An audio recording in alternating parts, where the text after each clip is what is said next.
وحشتني الصلاة على النبي صلى الله عليه وآله وصحبه وسلم. صلى على سيدنا النبي صلى الله عليه وآله وصحبه وسلم. زيد النبي صلى الله عليه وآله وصحبه وسلم. زيد صلاة على النبي صلى الله عليه وآله وصحبه وسلم. اللهم صل وسلم وبارك على سيدنا محمد.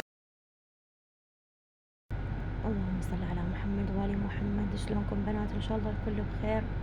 اليوم جيتكم فيديو جديد وان شاء الله تحبوا تستفادون من عنده. طبعا اليوم قررت اغسل التخم وياكم لان هواي بنات سألني عن مازنجر شلون تنظفين التخم مالتك، بالذات لانه هو لونه فاتح وانا عندي جهال. ف اني هاي الوصلة راوتكم اياها، الخاولي راوتكم اياه بالفيديو اللي قبل هذا الفيديو، اللي هو يصير جهة ناعمة وجهة خشنة. تلقوه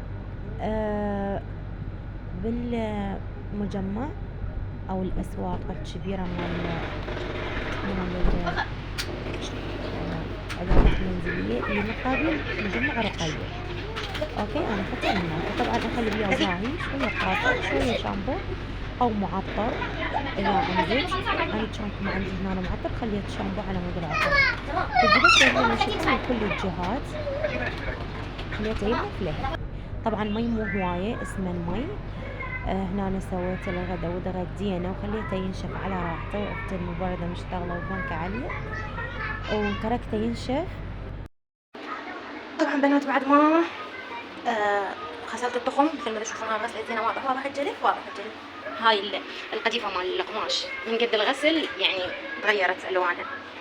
وهاي الكراوية الثانية هأخلي عليهن. أنا طبعا عندي لهن تلبيسة كاملة بس لون جوزي مثل هذا اللون، فأنا اليوم جبت لهم لون أفتح مثل ما تشوفون بنات. هذا اللون جبته مترتين بس، أخليه بهاي المسافة من هنا إلى هنا بس بالقاعدة، يعني المقعد هذا شوفوا، بس هنا راح أخليه.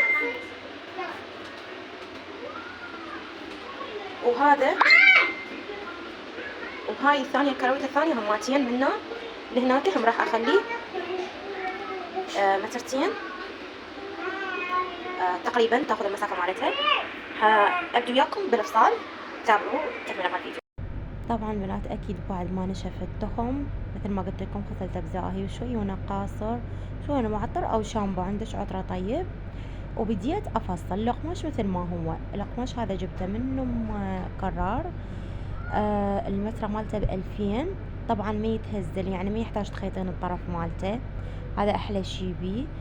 وما يحتاج يعني تسوي له كفة او شريط او شي، وثابت كلش على التخم، يعني يلزق بمكانه ما يتحرك، ماكو كل شويه يزحلق ويوقع. قصيته على قد الكراويته مثل ما تشوفون، هي وصلة كاملة اصلا، بس قصيتها بالطول او حطيتها على ذيك الكراويته طلعت فيت عليها. جيت هنا ايام هاي الكراويته ارجع افصل لان شويه المسافه تصير اصغر. فبديت اول بدايه الطرف خليته على طرف الكراويته، يعني حشكته بالزوايا اللي ممكن ما تتحرك من عندها. واخذت القياس الاريده، خليت زايد تقريبا 4-5 اصابع على مود يعني انزلهم بالزاويه مالت الكراويته حتى بعد ما يتحرك القماش. والزايد حقصه هسه قدامكم، وحستفاد من عنده بغير اشياء. حسوي مثل التجوات على اليدات مال التخم حتى لا يظلن كل ساعه يتوسخن، ولا بكل الحالات هو حيتوسخ، بس يعني يجي كشكل منظر حلو مرتب يصير، مو بس على القاعده لون حتى يترتب شكله. وان شاء الله ناويه اجيب له فروه اخليها هناك على الظهر، لان شويه يعني شكله الظهر صار مثل الفارغ، فناويه ان شاء الله اجيب له فروه حتى لون بيجي جوزي هيك لون حتى يكمل شكله يصير حلو.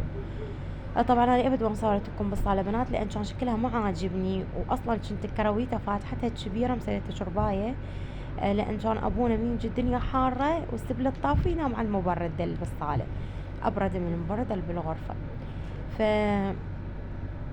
فكنت يعني خالتها مكان للمعيشه مثل ما يقولون، قاعده التلفزيون قاعدتنا هناك بالصاله. يعني ما عاجبني حيل، ما عاجبني شكلها. بس هسه نويت لا والله ارتبها، قلت لازم ارتبها، خاف احد يجيني. اني شويه نفسيتي ترتاح من اشوف مكان نظيف ومرتب، لان كلش اضوج من اشوفه. شوفوا بنات، سويتها هاي الوصلة زادت، سويتها 4 قطع، طبقتها 4 طبقات وقطعتها. وهنا مثل ما تشوفون عندي هاي الكراويتة شكلها شلون مرتب، والزوايا مالت الكراويتة مرتبة، وبعد الجهة الثانية شلون مبهذلة. صراحة ارايكم شنو سويته، وخليت الزاوية مالت الكراويتة تصير مرتبة بالقماش. شوفوا هذا المكان الزايد مال القماش حقصه وانزل القصة للاخير، اقصها على الطرف من جوا ومن فوق، اعوف يعني قماش زايد حتى اخليه بزاوية الكراويتة حتى يصير شكله مرتب وحلو. شوفوا شلون راح تخليه تقصين لحد المكان الزايد. القماش الفوق حتخليه بالزاوية مالت الكراويتة، ولو قماش الجوا حتقصيه تستغنين عنه. كلش راح يصير المكان يعني التغليفة مال التخم كلش راح يصير حلو ومرتبة مثل ما حتشوفونه بنهاية الفيديو. اتمنى تكملون الفيديو للنهاية، لانه هو الفيديو صح قصير، انا حاولت اختصر قد ما اقدر على مود اطلع لكم بس الخلاصة. يعني هذا شغل يوم كامل، او حتى تستفادون من عنده. اهم شي ما تنسون اللايك والاشتراك بالقناة، وتركوا لي تعليق حلو حتى تشجعوني، وشيروا الفيديو لأصدقائكم ولأحبابكم حتى يستفادون. طبعا مثل ما قلت لكم كلفني 4000، لأن المتر سعر المتر 2000 دينار، ويا التوصيل 1000، فكلفني 5000 كله. وما تعبت عليه بخياط وكفة وهيك شي، لأن ما يحتاج أصلا. سبحان الله، الرزق مو بس فلوس، الرزق كل شي بالدنيا حلو رزق، ورزقكم بالسماء وما تعلمون. وهذا رزق سبحان الله اجى لا على البال ولا على الخاطر. انا حمودي اول ما كملت التخم ما رضى يقوم من عنده، قلت لهم عوفوا شويه مرتبه حتى اباوع الصاله نفسيتي شويه ترتاح. مثل ما تشوفون هنا بنهايه الفيديو كلش صار حلو ومرتب، واشوفكم على الف الف الف خير، وان شاء الله تستفادون من الفيديو. واشكر كل واحد دعمني، واتمنى الخير للجميع يا رب.